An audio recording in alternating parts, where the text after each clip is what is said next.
Good morning, Vietnam. Welcome to another episode of Vietnam Innovators. I'm your host, Hao. As usual, thank you for all your support. And in case this is your first time tuning in to Vietnam Innovators, welcome. It's a show all about business and innovation and giving you an idea about what to expect in Vietnam's future. Today, we have two guests, one from New Zealand, one here from Vietnam, and they are here to share about a pretty innovative new product that we're going to learn about in the nutrition space and the food, drink space, but I'll let them describe more. Welcome, Grant, to Vietnam first off. Thank you, Hal. And to the studio, and also Anh to the studio as well. Thank you. You're no stranger to Vietnam, of course, and yes. Hopefully not etc. And Grant, let's dive into it. So first introduction from Grant, and then from Anh as well. Yes. So I'm a nutritional scientist based in New Zealand. I spend a lot of time in food formulation and manufacturing, focusing a lot on dairy products and dairy bioactives. My background was in my postgraduate studies in nutrition, was looking at how, at a cellular level, nutrition affects the cells, and by inference, how that impacts our health overall. I'm particularly interested in immune response and immune health. And this is a great opportunity for us to develop some immune-related nutritional products in a dairy format. So, okay. Yeah. Fantastic. I have tons of questions for you, but first we have to let Anh, of course, also introduce himself. So, good morning, Hao. My name is Dương Vũ. So, I'm the sales marketing manager at Carefore Vietnam, a company specializing in colostrum products. So, right now, I'm in charge of sales, marketing, a bit of event for the company, and I have been for the experience for 10 years in this industry. So yeah, basically what I study is not irrelevant to what I'm doing right now, but my career has been developed in the way that from sales and brand manager and now sales marketing manager. So yeah, it's good to be here. Coloss iGigo với BioLacto, bảo bọc trọn vẹn cho cả gia đình. Yeah, a new brand comes to market. There's a lot of intricacies in terms of the communication, the positioning, knowing who your customers are. And Vietnam is a highly dynamic place. So hopefully I can share some for you too, Grant. Excellent. I'm sure you've heard from your team many times about this market, but just even a little bit more always helps. And just for the audience to know, there's two separate companies. One is New Zealand-based. Of course, they're partners that does the R&D, the manufacturing. It is a New Zealand-made product. Shout out to the New Zealand consulate and embassy that I know follows this podcast. You should get support from them. Yes. And then Carefore Vietnam, which leads the Vietnam efforts here. Why don't we just start about the overall mission and impact? What you share with me, Grant, and I'll start with you, is this product has the opportunity to improve people's lives, people's health. And where does it start? Is it with babies? Is it with mothers? Is it with, walk us through a typical customer. If they're buying this product, how is it helping them? Absolutely. It's interesting that the bioactives that we incorporate into our dairy product is colostrum, which starts between the mother and the baby. And in our case, it's between the cow and the newly born calf. So we collect that colostrum and we add that back into our dairy products. And that confers a great deal of immune support to whoever is consuming it. Now, traditionally, that's something that would happen, like I say, between a mother and a baby. But there's great evidence to suggest that immune response continues through into adulthood. And what happens in terms of the active ingredients you find between a human is also true in cows and bovine. So there is a lot of crossover between that. So what we've found is that even though colostrum probably starts out in the real world as something between a newborn child and a young child would consume, it's just as relevant for an older child, a young adult, all the way through to an older adult. It's got a myriad of effects. And to sort of prove that out, most recently there's been a resurgent and uptick in the amount of research taking place around colostrum to the point where sports nutrition is taking a much closer look at the value and benefits that this confers and brings in terms of the speed of recovery for athletes. Oh. So it's got some really good merit to it as a product. The issue is not a lot of people know about it. Even in New Zealand, it's not particularly well known. It's one of those ingredients that's probably better known in other parts of the world than it is in our own country. Okay. So, and Vietnam is leading that. to be honest. And you can buy this product today Correct. at grocery stores, specialty food markets. Through our partners in Vietnam. Through our channel. Yes, Yeah. correct. Okay. So why don't we move over there? So Anh, you're in charge of the distribution, the communication, the sales of this product in Vietnam. Yes. Give me your best elevator pitch. I'm a customer. What are those 3 customer profiles that you've mapped out? And why, from a Vietnamese perspective, knowing what customer demands really are here and what's the most exciting group, maybe you can give some light on that. So I think as Mr. Grant just shared to you about how good the colostrum right now. So the colostrum is not really well known in the world and also in Vietnam. So basically we have the colostrum from New Zealand, like the origin of New Zealand. We can have like the best of the dairy industry and giving the best of colostrum. So secondly, that the product that we are distributed in Vietnam right now is the comprehensive product. So it's not just contain the colostrum, but it also have the probiotic, a very high ratio of calcium. So we have vitamin and minerals, and we have like the fiber inside. So everything that can help you for gut health, bone health, immunity health, and also the foundation of your health. So yeah, you are what you eat. So would you say I'm a typical customer then? Would I be a prospective typical customer of this product? So you are the perspective of this product. So I think that everybody needs to improve the immune system, because the best doctor is your immunity system. Sure. So that's how you enhance that. So basically that you can eat a lot of things like veggie, fruit, and it can indirectly help you to support your immunity system. But colostrum is like directly help you to increase the antibodiesm. So it helps you like directly to increase your immunity system. You mentioned immunity, gut health, things like this. It's a huge problem in Vietnam. I think it has a lot to do with how Vietnamese drink and eat. If you look at the high level numbers, for instance, alcohol consumption, especially beer, is massive here. And you could say it's abused in a lot of ways too, like over drinking. Gut health in relation to the normal diet of Vietnamese, a lot of carbs. And actually, Indians suffer from this as well. I've been reading online. Yes, like this emergence of skinny fatness. Yes, where people don't have a lot of protein, right? And so the amount of insulin that's kept in the body leads to not obesity necessarily, although that's a problem too, especially young people because of sugar. But instead, what's happening is really high carbs and not enough protein, and the carbs are not necessarily very good, plus no exercise. But I can talk for hours about this. I mean, what drove the motivation for your team? I'm curious. New Zealand made product, it's engineered and developed and researched in New Zealand. Did you think about these challenges as you developed the product, or were there other motivations for it? I certainly looked a lot at global health statistics, and to reinforce what you said, I spent a lot of time looking into metabolic health, for example, and I recognized that two major population groups, you mentioned Indian and Chinese as well, the rate of diabetes is growing faster than in any other part of the world, but obesity is not growing at that same rate. Now, from the Western perspective, we've always thought that you become obese and then you become diabetic. But both India and China are suggesting that's not exactly the way it's working. So there's some other factors involved. And what you described about the lack of protein, the high carbohydrate component, and the insulin spike that keeps occurring as a result of that was a big factor in it. So that drove a lot of the development concepts behind building the product. We didn't want to have something with that was going to drive glucose levels in the blood. We wanted something with a low glycemic index. If we're going to put anything into the market, we had to be conscious of the sorts of people that might be taking our product. So reducing the sugar content to as low a level as we practically could was a big function of how we developed and designed the product. That was the first thing.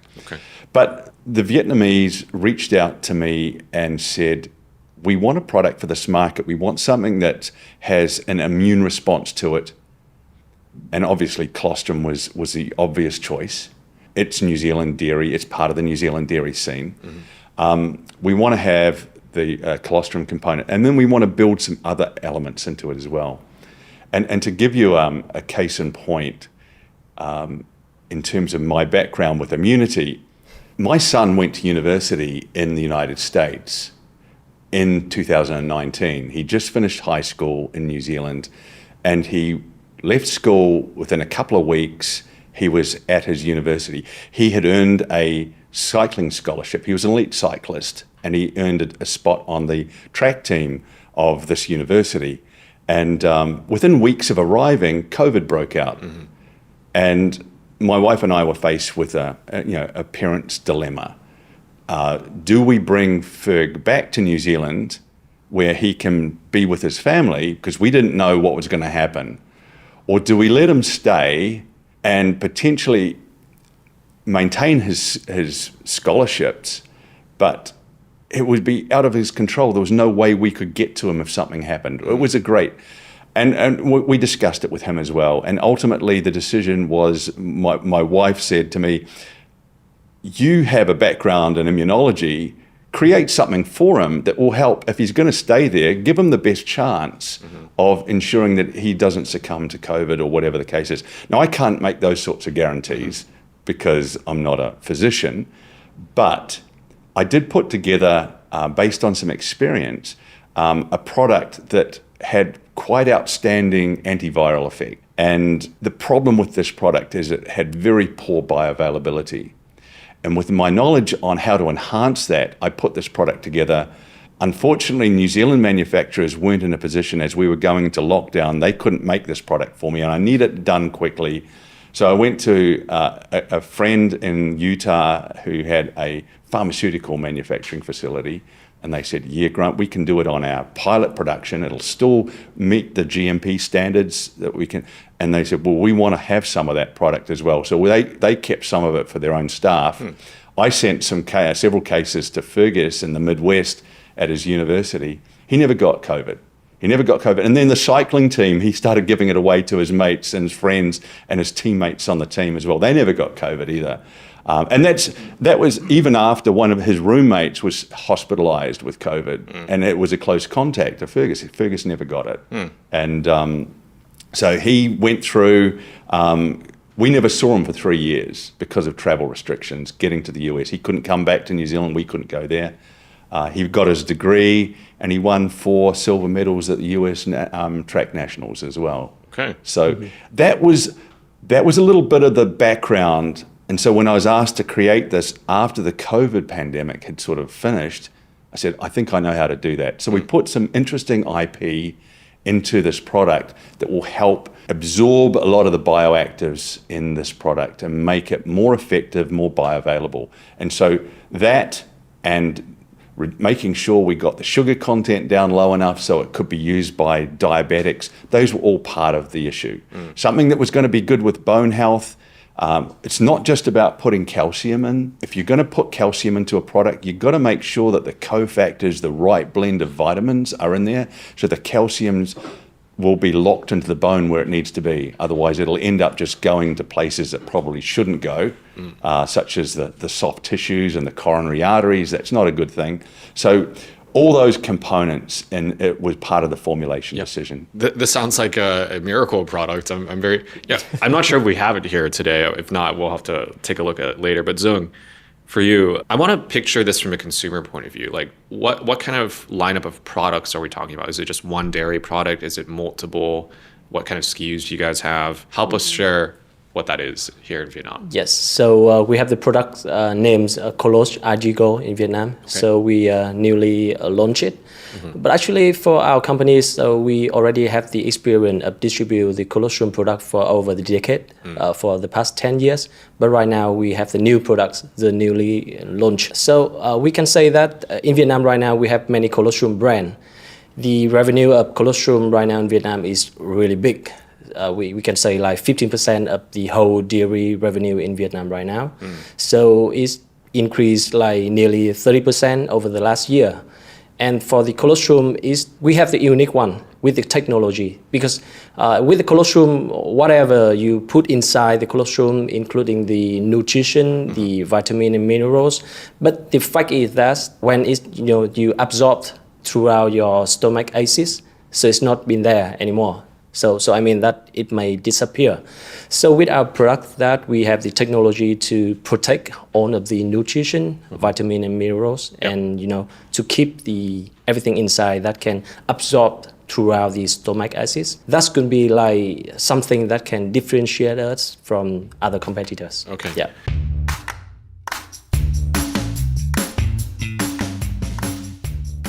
How many markets is this product available now? Anywhere else in Asia or just Vietnam at this point? Based on my research, Vietnam is one of the fastest and most exciting markets in Southeast Asia. To a great degree, it's in its infancy. There's an affinity for dairy products in this market. I mean, the dairy components are growing.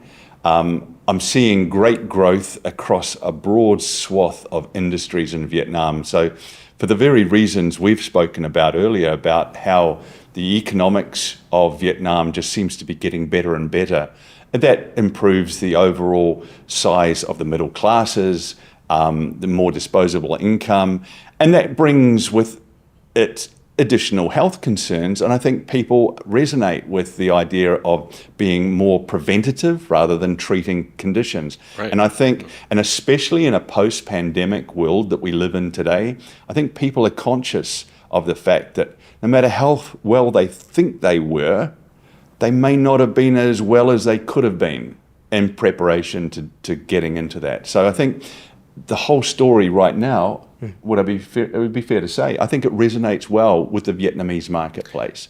I have two comments about that, and then I'll switch over to Dưỡng for the next question too. Is you mentioned the whole preventative and treatment thing. So I noticed as an American myself, like the Western kind of thinking about health traditionally has been about treatment. I have a point of comparison because of like my parents who are Vietnamese. Yes. Like they are very preventative. I remember when I was young, my parents would take the skin off the chicken. Yes. And as a result, I was a very skinny kid. I had no, like a lot of the kids around me were not as skinny. And I was wondering like, why? Yeah. It's because my parents actually controlled my diet very aggressively when I was a young person. So their philosophy was very much about prevention rather than like going to the hospital to actually fix it once it's a problem. Yes. And actually that still resonates today among the older generation in Vietnam. So actually, if I were doing a customer map for you, I would suggest going after the higher or older audience, because that's still the mentality. But I see a lot of young people today, especially Gen Z or even to an extent millennials, it's very much treatment thinking. Right. Like everything is reactive, not proactive. I'm very generalizing right now, but that's just what I sense compared to my parents, for instance, and my Western upbringing. And then my second comment is about why you chose Vietnam. So really makes sense for sure. And actually, to quantify things a little bit, one of my friends and former guests on the show, he told me, this is very specific. Let's talk about baby formula for a second. Parallel kind of product. Again, don't quote me on the exact numbers, but he told me, and he used to work in China for Nestle as well, there was a point where there's so many baby formula products in China, like thousands of SKUs and brands, that the regulatory ministries actually started capping the number of brands available, and it was something like 700 or something. So now the market's tempered off a little bit. But in Vietnam, he said today, the number of SKUs is the same in China when at its height, like in the thousands. And he said for a population of 100 million, obviously makes no sense. Yes. So there's going to be a lot of consolidation, and I'm sure it's happening already for that particular brand product. So just kind of sharing my insight there. And will Vietnam ever, cut and regulate the number of baby formula? Probably, because I'm sure a lot of them are fakes or just not actually doing what they're supposed to do. So if you can build customer trust, I think it'd be quite interesting. I can build on that story a little bit too, because we've got some real world experience in that space. Our products are manufactured in New Zealand in facilities that have been certified by the Chinese authorities to manufacture infant formula for their market. Okay. And there's only a small number of them. There's less than 12. Of nearly 300 registered dairy companies in New Zealand, only roughly 12 of them meet the GB standard, which is the Chinese official standard for manufacturing infant formula. It's extraordinarily hard, really tough for international companies to qualify for manufacturing of that. And so we contract and partner with companies that have that standard in place already. I can tell you that a lot of them right now, especially those who've had long experience working in infant formula for specifically the Chinese market, are now saying, you know, we see the future not in babies, but in seniors and older adults. That's where we believe nutrition is going. And this is something I've been saying for a very long time as well. So it's good to hear that also. I have to agree with you. You know, if I were doing a market analysis, you look at in Asia, populations are aging. That's one. Yes. And the thing is, they probably are likely to have more disposable income as well. And certain groups of them already have wealth, especially Vietnam. So the young people, I mean, they're more likely to buy boba tea, long story short, or boba milk tea, whatever it's called. Yes. I don't drink any, as you could tell. Then get a more sophisticated nutritional product. And we can see it through our own data, through our health and wellness related podcasts and content, that there is a trend. Yes. But you'd be surprised. It cuts across age groups quite a lot, our content for this kind of topic. And brands are rushing toward the, on paper, high big numbers of a lot of newborn babies and blah, blah, blah. But actually the numbers, in my opinion, the aging population, if you're thinking more long term, it's quite more exciting at the older age group. But again, I could do another whole podcast just talking about that. Grant, I want to talk about your latest creation. It's biolactal technology in colostrum. What are the simple terms of the benefits of that? I know you've mentioned already high level, but if you could just really quickly checkbox that so we can... Yeah, so biolactal was one of those concepts of how to increase the absorption and bioavailability of some of the more complex molecules that are in the colostrum itself. And it's always a bit of a challenge. We don't want these complex molecules to be broken down in the gut because they are proteins as such. So we do what the body does, and we mimic physiological processes and flows. So we encapsulate these complex proteins in a bilayer lipid. So that's what biolactal is all about. It's designed as sort of a self-forming emulsification around some of these components. So it binds and forms that. So it enables it to be absorbed through the same sort of pathway that maybe an omega-3 fish oil would be absorbed into the body, because it pretends like it's an oil or a lipid, and so it's got its own unique pathway for absorption, and it's not exposed to the sort of those enzymes that would break down or degenerate the proteins. So that's what the biolactal was designed to do. That's its whole point. Okay. In terms of that, just to improve the overall bioavailability and absorption, and that makes the product more effective. So I'm a family of 4. So there's a mother, a father, a baby, and maybe a grandmother. Yeah. Walk me through very quickly, elevator pitch style, each value with this product for each category or each family member. Well, Let's start with the baby. Well, the elevator speech. Okay. So because our product is fit for the wide range of age, from 3 years old until the adults. Okay. So I think for the kid right now, we can say that our product is the best for immunity health, for bone health, for gut health, and also it's good for diabetes.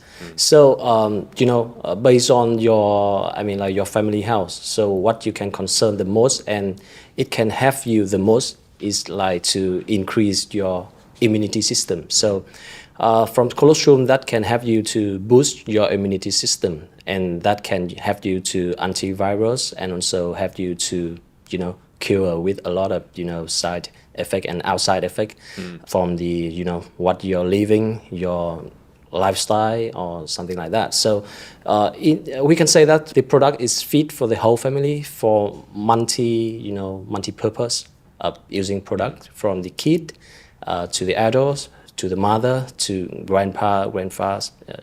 And is there anything more specific too about the needs of the Vietnamese people? Like we mentioned very briefly before about like the trends of consumption of sugar and beer and other things. Anything else to note about that in regards to Vietnamese people? So let's say about the some data from Vietnam that I have known about. So in Vietnam right now, based on the data from the Vietnam Functional Food Association, so they said that about like 80% of the Vietnamese people right now already use or have been using the functional product or functional foods. And for for the people over 18 years old right now, it would be like 60% of the population are using at least one of the functional foods. Okay. So it means that, as you and Mr. Grant shared before, so it means like Vietnamese people right now, they care more about the prevention rather than treatment. So I think it's a good sign. The people in Vietnam right now, based on not the healthy lifestyle, based on what we eat today, about the food safety, about a lot of things like even the air is not clean. So I think that based on a lot of aspects, we can see that the Vietnamese people definitely need some kind of the product that can help you from the inside. Because you are what you eat. So. Right, you're on the edge of your seat. I feel like you need to say something. I do have something else to add. Yes. To what's been said. When it comes to genetics, Asians, Vietnamese women won the genetic lottery because they look so youthful. Their skin looks great. Unfortunately, where you win a lottery, sometimes you lose a lottery. And in terms of bone health, Asians in general do suffer a lot from loss of calcium, osteopenia, which is the progressive loss of calcium, and then osteoporosis, which is the more chronic medical condition where you've actually lost a significant amount where it's now causing physiological damage to the bone. And unfortunately, that just is a genetic concept. Now, as we described, we've got a lot of calcium in our product. And once we put the right balance of vitamins in there as well, that particularly is well targeted. The point with this is, this was so reinforced when I was studying nutrition, you have to start building your calcium reserves at a young age. So you really can get the children to drink or eat their calcium-rich foods at as young an age as possible. So by the time you hit 25, where you start reaching maximum bone density, because after that you start losing it just incrementally. You want as much of an advantage so that by the time you're 40, 50 or 60, you've still got good reserves of calcium. You don't want to be hitting your 70s and 80s when you look so young and youthful, but yet you're sort of suffering from loss of bone calcium. So yeah, that's part of it. That's something we could be taking, particular to the Vietnamese market. General Asian markets it's true for, and there are other clusters of population around the world where that genetic profile is also present, but particularly it's in Asian markets as well. So that's something I think. Yeah, so obviously younger the better. Is there a point though where the age it's almost like too late, or is it never too late? I think with calcium, certainly it's never too late, because at best you can halt the progression of whatever is happening.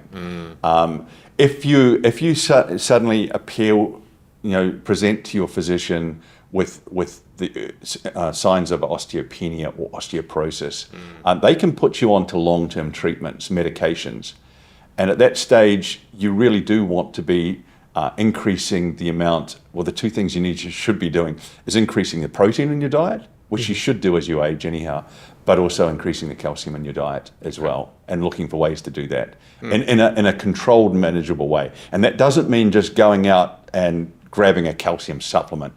You have to be careful about that. Like I said, you need the cofactors in that calcium to make sure that calcium will go to your bone and not to other parts of the body. Okay, interesting. Yeah. So we're wrapping up toward the end of our podcast here, and I have one critical question. Sure.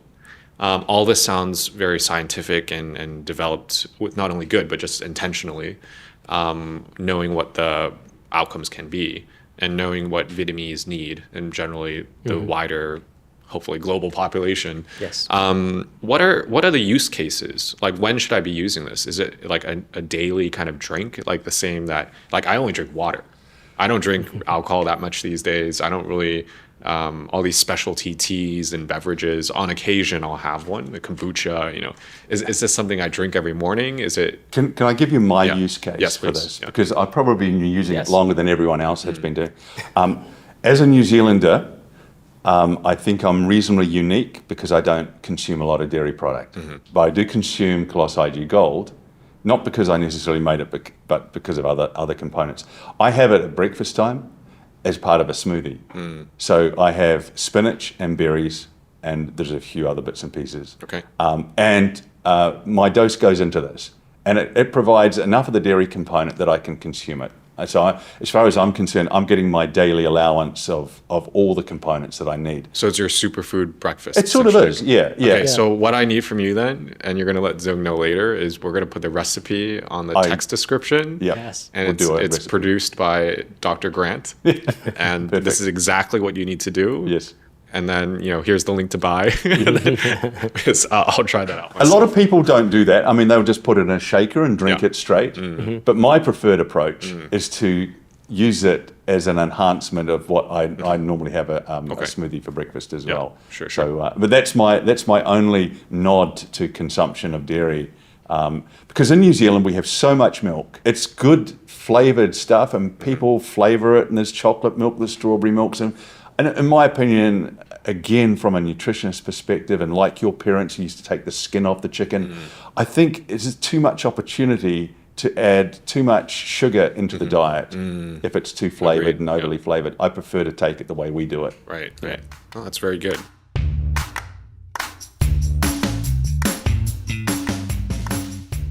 So as we wrap up for the two of you, what final advice do you have to adopt? There's lifestyle changes that one can make, like exercising, getting enough steps, sleeping enough, and of course, products like the one we've discussed today. What are your general thoughts and comments? And I'll start with Zeung and then move over to Dr. Grant.